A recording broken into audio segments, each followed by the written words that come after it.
Reclaiming Timeless Ways, episode number 5. Mike Traster, Simon Fuller, welcome. Hope you've enjoyed the previous episodes. Hard to believe, Mike, we're already on number 5, and we've got lots more to go. And so thank you for subscribing to the channel. Tell your friends about it. And the goal is hopefully that it could help you, a friend, family member, community, and maybe this is too big, Mike, but in a sense, the world. If we all do a little bit. We talked, I think, in our last show, little steps add up. So each of us take a step, and it does impact much greater than we ever really will know. But session 5, episode 5 is one that is going to go along the title of Striking Out is Okay. Something along those lines. You'll see what I'm talking about. Mike, glad to have you. Thank you. And again, looking forward to sharing some of your stories and knowledge with our audience today. There was a doctor who, I think, if I remember right, he practiced psychiatry, named M. Scott Peck. Mm-hmm. And Peck wrote a number of books about ethics and medicine, or morals and medicine. And at some point, somebody asked him a question. They said, what makes a good counselor? And he said, there's one thing that's essential that eclipses everything else. And they said, oh, what is that? And he said, you have to care. Yeah. And it was like, and they're like, and? Yeah, they're waiting for some grandiose magic pill answer. You have to take these 47 courses in neurophysiology, or, all that stuff has meaning, but he said, no, that's it. You have to care. And he said, if you care, you're probably going to help. One of the things I was thinking of is, when you have an inclination to help, you will fall on your face from time to time. Right. And if you, like sometimes the best thing to do if you want to help somebody is just like if they have a recent loss, is to encourage them to talk and to listen and to not give them a bunch of brilliant advice. Yeah, I'm chuckling inside, Mike, because not to interrupt, but my father-in-law, I golf league with him this last year, and he's a storyteller. I feel like if you two ever met, there would be hours and hours of value and or entertainment. And he will often tell stories to us, the other 3. There's 4 of us that drive over together, 2-man teams that golf, and we have about a 15-minute drive each way, and he's always telling us stories, and so many of them say, just like you, if one of us is having a struggle or we've upset the spouse or whatever, typically speaking, she's not looking for advice. She just wants to tell you, he said, so just listen and nod and truly care to hear. And that can echo through so many other aspects of life, not just, marriage. And the magnitude of the loss. Right. The magnitude and the recentness of the loss. How just was it like in the last month? If it's a real huge loss, people are almost deaf. Yeah. There's very little that they can hear. Right. And it kind of like it's like trying to walk on water. Yeah.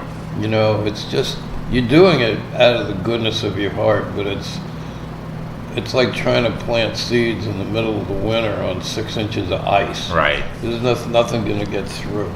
Yeah. So anyway, that was one of the things I was thinking about, and of course the only reason I know that is because I've fallen on my face 1 or 2 times doing it. If you have the instinct to lift people up out of whatever it is that they're wrestling with, you have to understand, number one, you have to stop and step back and ask yourself, how do I approach this person? Not just do it.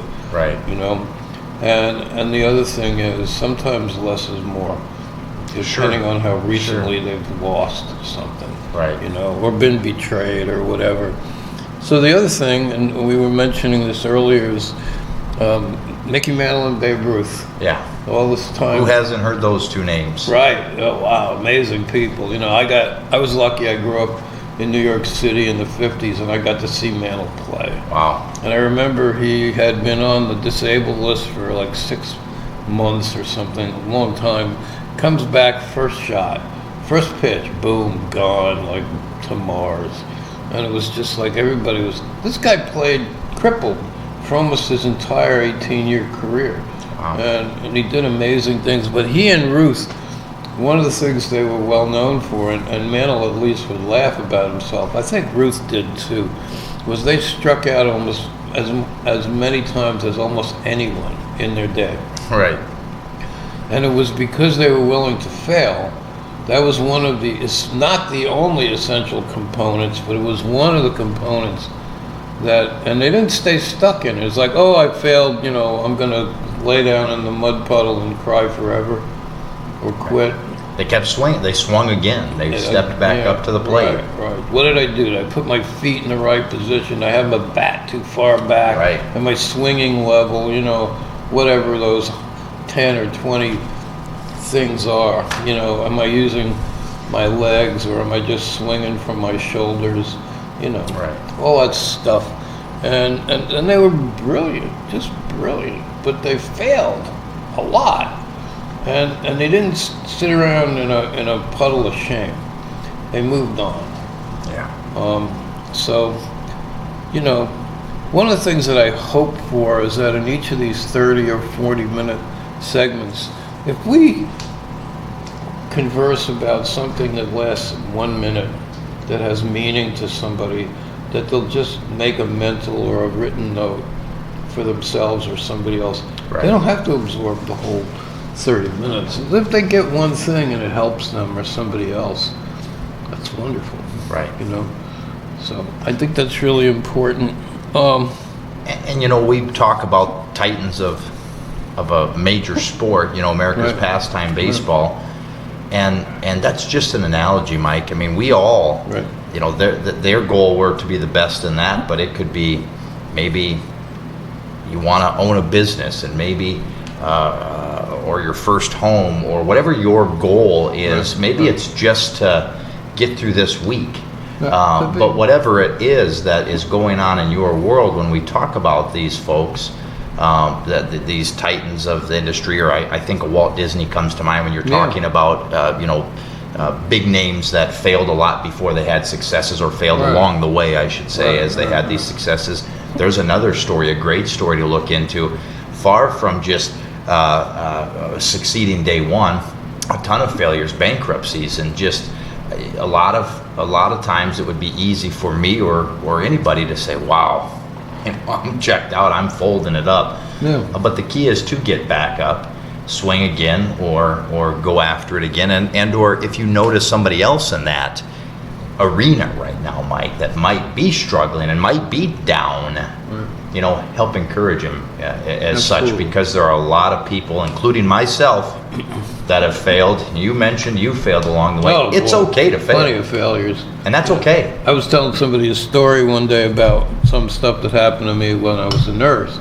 And they looked at me and they were like, wow, you must have just been the most awesome nurse. And I said, no, not completely. I had my weaknesses as well as my strengths. And they were like, what planet are you from? Nobody says that. Right. You only just, you know, you walk around like the rooster crowing and, you know, with your head way back and your chest puffed out and telling lies. And I'm like, you know, I was really good at patient education and encouraging and getting the patient off the tracks before the train came. Sure. I could see stuff coming a long way off.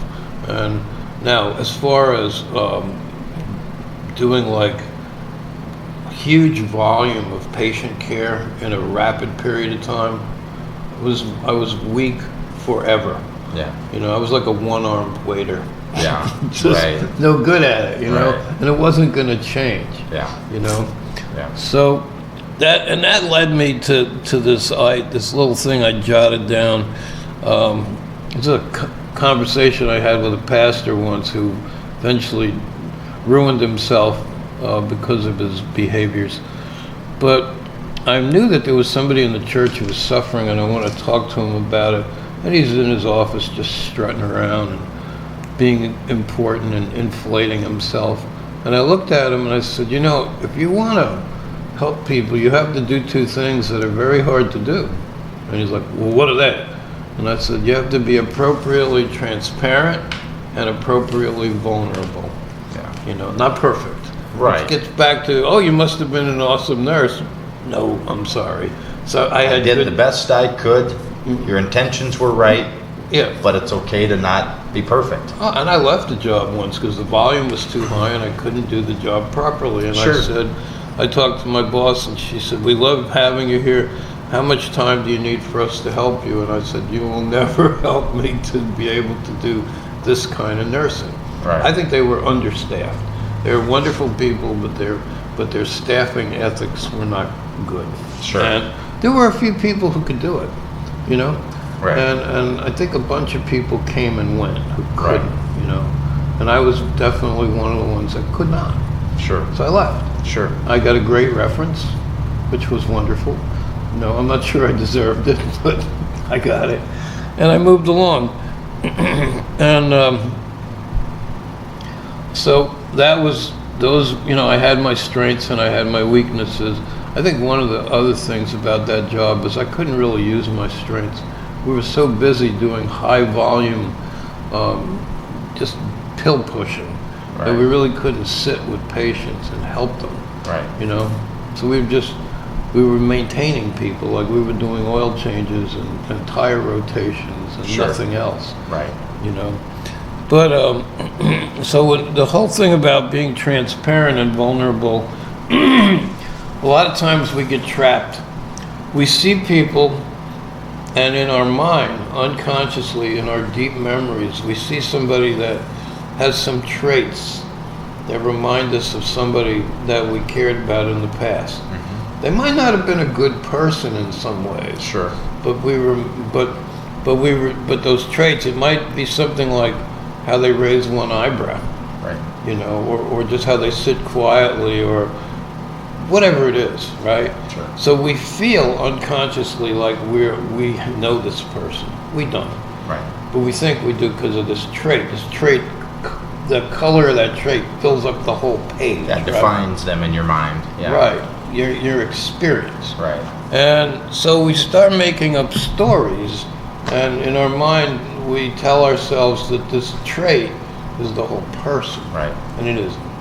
So, and it comes down to like a lot of the things, like when you look at your life and you say to yourself, I know I learned some lessons, but God, they took forever and they were painful with certain people, Sure. a business partner, a bad relationship.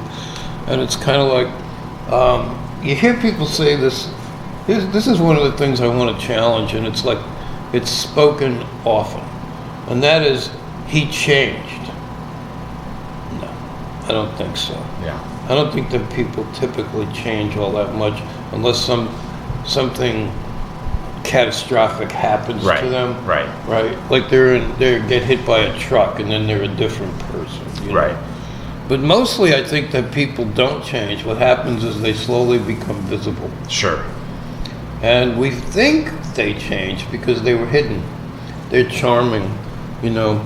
So along with that, people look at somebody and they go, they would be wonderful. And then the next word is the doom word, if.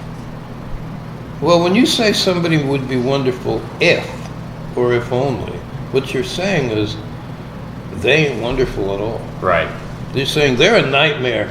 If I could get Merlin's wand and go whang, right, and do the if, it wouldn't be them. Right. So they would be wonderful if they weren't a flagrant drunk. What you just said is they're drunk, Right. right? They would be wonderful if they stopped using people. They're a user, Right. right? And it's like, how many months or years or decades of your life are you willing to put in the toilet and put it on permaflush, Right. right? And it's like, because you're going to suffer, and you're 20 or 30 or 40, and you're going to be 50 or 60 or 70 when you wake up and go, oh my God, I participated in this misuse of my time and the energy of my life. Right. And it's like, it's not, it shouldn't be I want them to be perfect. It's like, do I like this person as they are? Right. Do I like them? Do I respect them? Do I trust them? As those are- they are. Yeah, those are some big ones. I mean, that you should almost go through those three again, Mike. I mean, that's really, it boils down to that. Right, Like them? Do I like them? right, Do I respect them? right, Do I trust them? right. I mean, and it really is that simple when you boil it all down. It is. And if you look in family systems, right, like let's say you've got a grandparent that you don't like, or you don't respect, or you don't trust because they're mean or whatever, and they say stupid things like, I'm just being honest, but they're not just being honest, they're being honest in a mean way, Right. with mean intention, Right. And but their grandma or grandpa, Right. so everybody puts them on the throne, because Like it's a get out of jail free card. forever, Right. right? And the whole tribe surrounds them and gives them all this adulation, which they didn't earn and don't deserve, Right. right? Maybe they do some good things, but maybe they're also doing some awful things, right?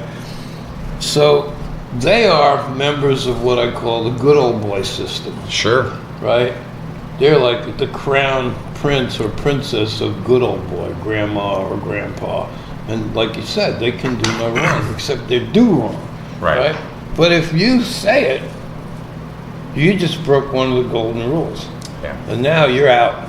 Yeah. The whole group, whatever group it is, your office, your friends, your neighbors, your church, your family. your Right, because class- those systems exist everywhere. You know, it's not just in a family system, No, it's it in a isn't. business system, a government system, Right. religious. I mean, Right. there is a certain, it's almost like they get to put on a cloak of invisibility and do what they want Right. if they've reached a certain status or level. Right. And that we're all equal, Mike. It really Right. boils down to that. And so when someone does something wrong, regardless or irregardless of who they are and what they've done previous, if they're doing wrong things, they deserve to be held accountable for those actions no matter what. Right. So we're going to invent the name of a town. Let's call it Mud, Indiana. Hopefully Okay. there is no. I guess we didn't look I it hope up. there is no Mud, Indiana. But if there is, forgive me. And so in Mud, Indiana, there's a couple of good people and there's some crooks. Right. There's a great mechanic and there's a crook. Right. There's a great dentist and there's a slob. Right. And there's a good pastor and there's a bum. Right. But the good old boy system says, "Oh, he's a great guy. He's just a good old boy," and it's a lie. And everybody sits there and they chime in and they go, "Yep, yep." It's like a bunch of birds chirping together because they know that they're either friend, which means they're saying the same words with the same facial expression and gesture, or they're out. And it's going to be extremely expensive. Right. So the guy that does horrible dentistry and winds up costing people a fortune and part of their health, right? He gets a pass forever. And no one has the courage to say, you know, he drills teeth way, way, way too wide and deep. And he's done it forever and he ruins people's teeth. And after he fills them, the tooth falls apart. How come those other three guys don't have that same outcome, you know? Or he charges twice as much, or the mechanic takes 3 times as long, and he just says, "Yeah, I'm sorry," you know, it's unexpected. The guy down the street looks like he charges $5 an hour more, but your bill is $90 instead of $250 for the same job, consistently. Mm-hmm. Well, that good old boy isn't. Right. He isn't, and he's injuring people, and he gets a pass forever. Right. Why is that? It's because we're afraid. Right.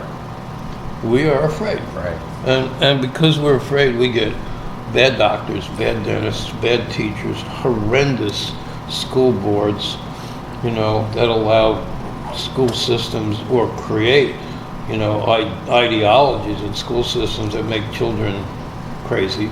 Right. And it's like, and everybody is going, shh.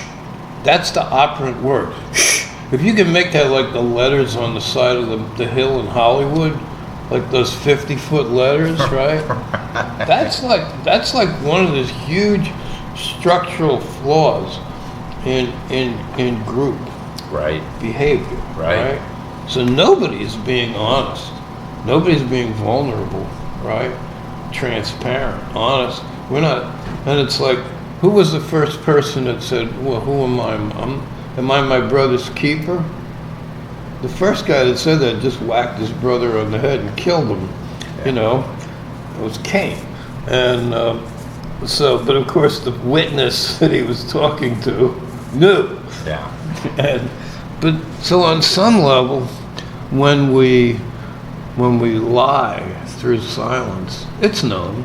Right. It resonates through us, through the people we're talking to. Maybe we agree that we're a tribe of liars.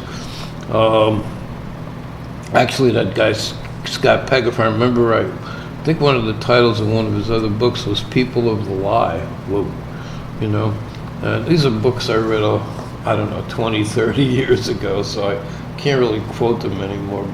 But they made an impression on me. So we're afraid. We're afraid. We're terribly afraid, and we can't figure out a way to say, you know, he's a nice person socially, but I've been very disappointed with the way he charged me for the work he did, or the quality of the work, or both. Right. So I no longer go there. I might have to go there once in an emergency, but I know it's not going to work out fairly. Or I fear that it isn't because of multiple experiences. So we're going to agree to disagree.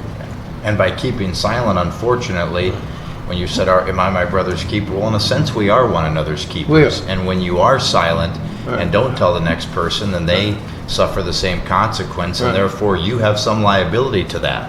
Right. You do. You do. You do. You signed on to that damage. Yeah. You do. And, you know, there's two ways of looking at it. I heard a lawyer once say, you don't sue people in your own community. And I said, why is that? And he goes, you don't crap in your own pond. You know, so you have, like, if you have an honest medical malpractice event, typically you have to go out of town. To get an attorney. Right, because these guys all go to lunch and play golf together. Right. They're not going to sue each other. They won't. You know, so they're not primarily focused in town on the truth. They're focused on getting along, going along and getting along, as they say.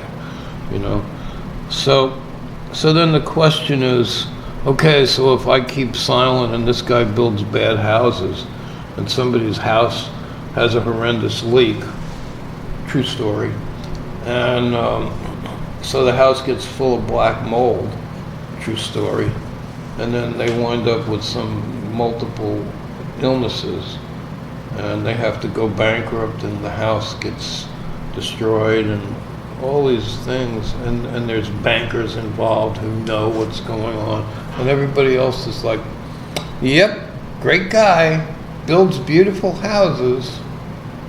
Right. And it's like, oh, everything is rosy, but it isn't. And here is somebody crushed now, financially and physically and mentally, probably. Yeah, and the person I'm thinking of didn't have enough left in their body to go out and remake their life. Yeah. And unfortunately, they didn't have enough energy to go out and tell people. Yeah. Well, they were afraid. Or they were afraid. They were afraid. I'm already down. How much? I mean, gosh, I don't want to lose every connection or every opportunity. I don't want every. And unfortunately, yeah, you're afraid because you feel like you'll become the bad guy. And isn't that a sad story? Because the bad guy's the one who built the poor house. If they didn't accept responsibility for it, assuming they didn't. Right. And if they don't and knowingly did that, the person on the bottom that was the victim becomes the culprit if they speak out. Yeah, right. And that's a sad state of affair. Right. So I have this is a picture. I'm sure it's happened, though I don't think I've ever seen it. So it's just it's a story. It's an illustration, right? Some woman's daughter is real sick from this mold experience, right? And if I remember right, this person's whole family got sick. But the rest of it, I'm just filling in blanks. And I'm creating a story for the purpose of illustration. So she goes up to the builder in church, and he's one of the good old boys. Yeah. So nobody will criticize him. And she swears at him loud. Maybe she even pushes him. She calls him SOB and this, how dare you blah, blah, blah. You made my whole family sick and you knew better, damn it. right? She's furious. She's in a justifiable state of not rage, righteous rage. Yeah. So the preacher comes out and he starts clucking about inappropriate behavior in church. And he shames her.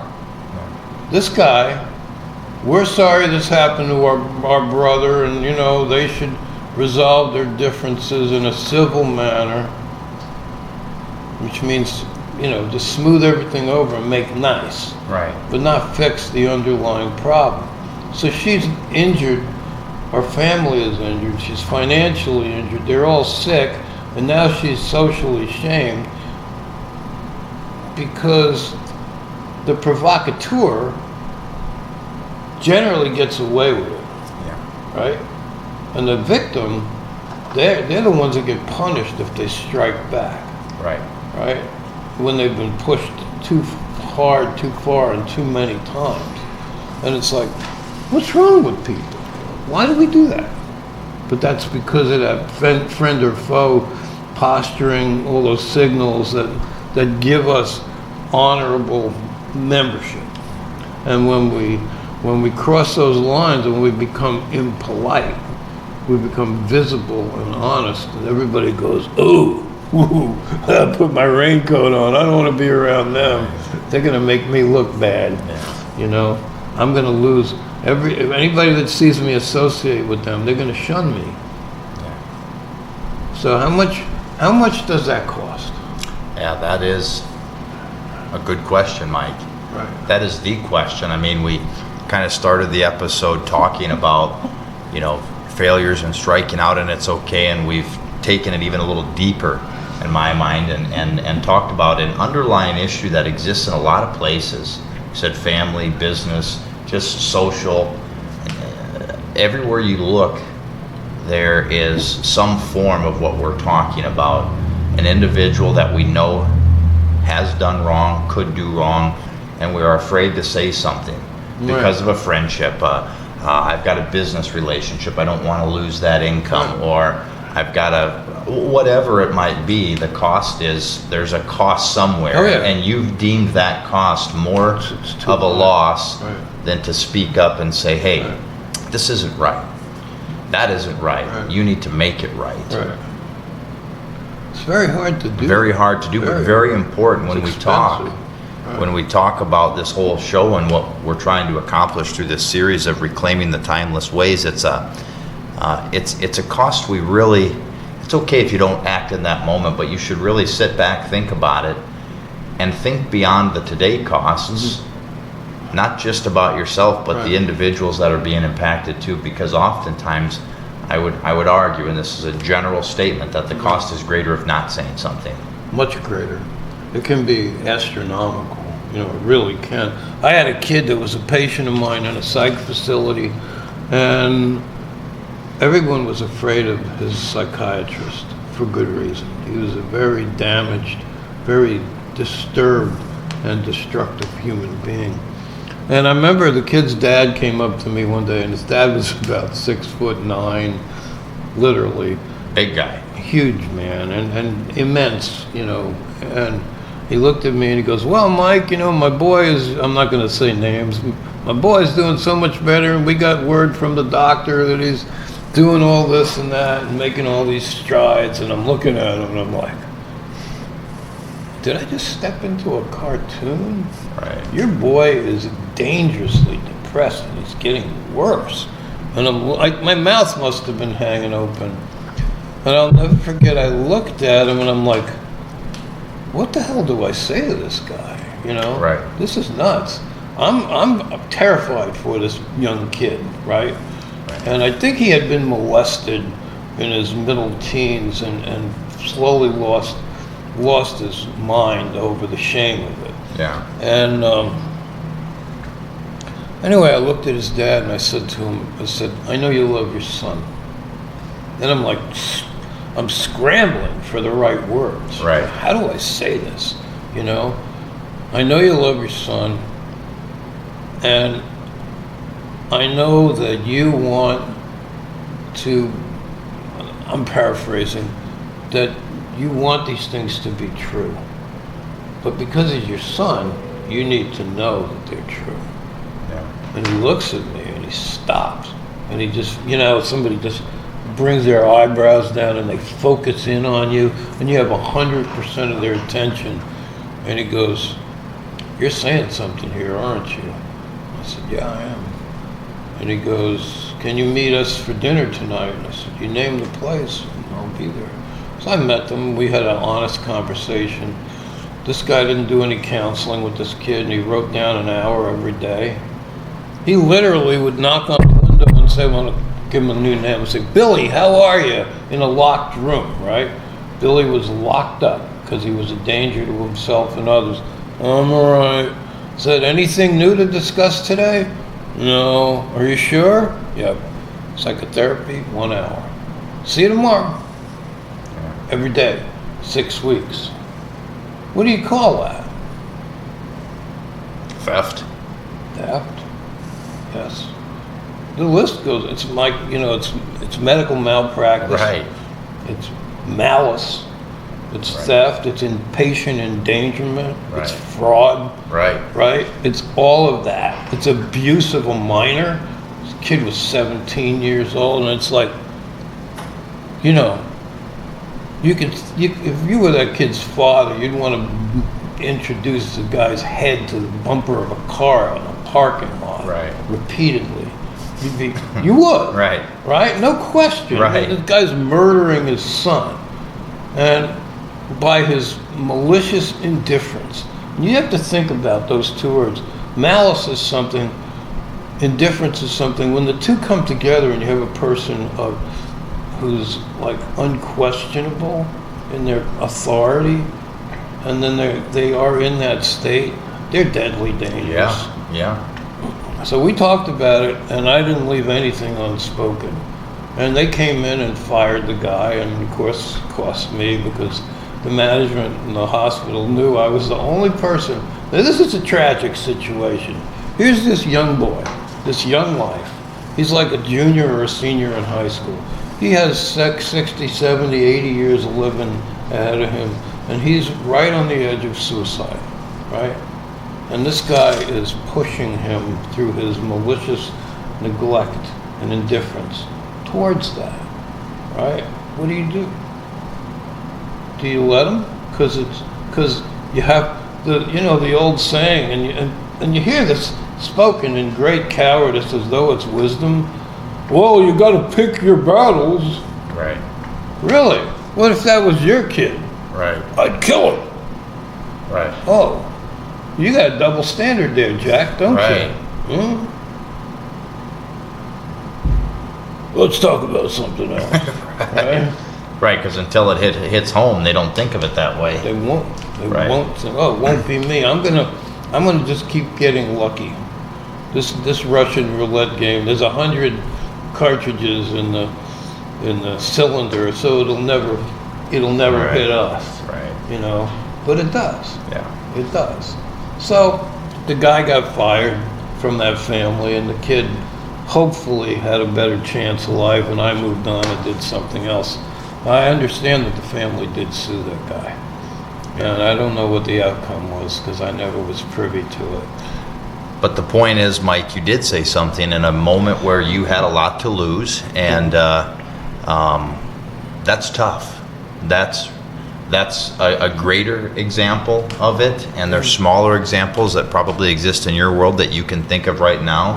Right. But I don't walk on water morally. I'm not like this morally pure No. Snow White creature, No. I struggle with the same temptations as every other human being that walks Right. on the face of the earth. Right. Right? And so you have to wrestle with yourself. And maybe sometimes you have to stop and you have to say, well, what am I doing? Right. What's the real question Right. here, And like we talked earlier, if you got a lot of debt, you can't be morally straight sometimes, because it's going to cost you too much. You're going to go under, Right. But anyway, so we gave that kid maybe a new lease on life. I hope. I've always wondered about him. I don't know what happened. He was so broken and so vulnerable. And then for this monster in this slick three-piece suit, quiet, quiet. He just looked like the ultimate professional, you know? But there was like no soul inside that suit, you know? And you look at that and you go, wow. You know? Pretty heavy topic, and hopefully one that resonates. Believe it or not, Mike, we're already coming to a close. Just our content goes on and on and on, and I know you've got a lot more to talk about. I do. A lot more episodes. We were kidding before this airing. What do you think, Simon? We once upon a time talked about when we were going to start this 10-show series. Well, ladies and gentlemen, we hope you don't get sick of us, but I think it's going to go well beyond 10. Just a lot of good conversations and topics, and we try to keep it at a half-hour dose or thereabouts at a time, and we're beyond that today, Mike. And by the way, I love Mel Brooks, okay? And the other side of me is I like to laugh. I like to make fun of things. I like to clown around. I like to play, you know, be silly with friends. Like I said something absurd to you earlier. Yeah. Just to see if you were awake. Yes. And you were. Barely. You got it. Or just play with your kid or your pet, whatever. Just laugh. Right. And Brooks saw the absurdity in life. And a lot of times when you see something like some of the people who hold public office, and we'll just leave it like that, and you think, Mel Brooks would have never believed this could have been, this is so beyond the realm of possible, he wouldn't have written it. It's too ridiculous, you know? So, but humor, it's like, if you're gonna be like sometimes fierce for the truth, you have to be able to laugh. And it's not like, okay, this is my 3-minute laugh period. It's like, you just have to really have humor in your life. Right. It's not like calisthenics. Right. Where you check it off. Right. You know, oh, ha, ha, ha, I left for 11 seconds. Okay, I'm okay for 4 hours. Right. You know, it has to be real. And it's like, so it's not all just this heavy confrontational stuff. Right. But it happens. It happens when it happens, you know? So I hope that, you know, you were talking about the lead-in thing. Yeah. So there's this concept that I created called the stage of the mind's eye. Okay. And the stage of the mind's eye, something that I used when I did counseling work, there's a stage, and that's your head, right? Okay. And it's your memory and your experience of people who are like, have primary importance to you in some way. Sure. So on the stage, there's maybe 5 or 10 or 15 chairs. And these people's, their opinion of you is almost sacred. Sure. So you're constantly, unconsciously appeasing them. Mm-hmm. So that they will like you. Right. So whatever, who you vote for, what you believe, this is right, this is wrong. A lot of times it's not your opinion. Right. It's how they would accept or reject you. Sure. So when you say, you know, I think that the speed limit should be increased, but Aunt Tilly believes everybody should ride a horse. An absurd example. But you're terrified of her rejection, the Right. weight of her rejection. It's like, so all of a sudden So you don't think, say anything. right, or you pretend to yourself Right. that you agree with her. Right. You know, you propitiate. Right. You know, which means to kind of kiss butt and to buy approval. So the stage of the mind's eye, one of the things that I've found with all of us is that we all do that. We all have a couple, at least 4 or 5 Sure. people Sure. in that stage. And they might be dead 40 years, but they're still sitting there going, well, I don't know about you anymore. and you're like, oh my God, you know, I'm going to cease to exist. Yeah. You know, if Grandpa Bill doesn't respect me. Right. So we start scrambling. We become really desperate Yeah. to figure out how can I appease Bill even though he's done. Right. He's gone, right? What can I do to adjust my belief? So we don't think, we imitate Yeah. to buy favor. And which gets back to that original thing of shh, Right. it's the same thing. Absolutely. It's got a different package, Right. you know? So that was one of the things I wanted to talk about. And I think probably you and I will think of some things in our own lives or friends or family members who dealt with that stage of the mind's eye, Sure. you know? And everybody's got different people on those chairs. There's no questions decisions have been made in my life thinking beyond what I wanted to think based on me. Right. And only me. Right. There's no question. That there's And this character in there, and you're afraid of them, Yeah, right? Or I am, right. right? Or you are. Yeah. You I'm know. thinking, what would they think instead of, what am I thinking? What am I thinking for me? What do I think is right or wrong? Exactly. Yeah, and when we abdicate that, when we abdicate having a relationship with the core of our own being, which I would think is like the Spirit of God moving and living with and breathing and inspiring and directing us, encouraging us, right? When we give that up for comfort or approval, then we're losing ourselves, Yeah. you know? Yeah. So I would like that to kind of get, it's like you see a piece of fabric and there's threads that weave in and out. So to me, that's like one of the big threads, Yeah. you know? Yeah. And I hope that people find it useful. I really do. Well, I hope you do. We'll ask them, yeah. Reclaiming Timeless Ways, Mike, always a pleasure to sit down and Yeah. have a beverage and have a conversation. Definitely. And we hope that it gave you some value in your world and that you can pass that along. As Mike always says, if you receive anything out of any of these shows, his only desire is that you would pass that on. That's all it costs. Please, yeah. All right. Reclaiming Timeless Ways. Have a great day. Thank you.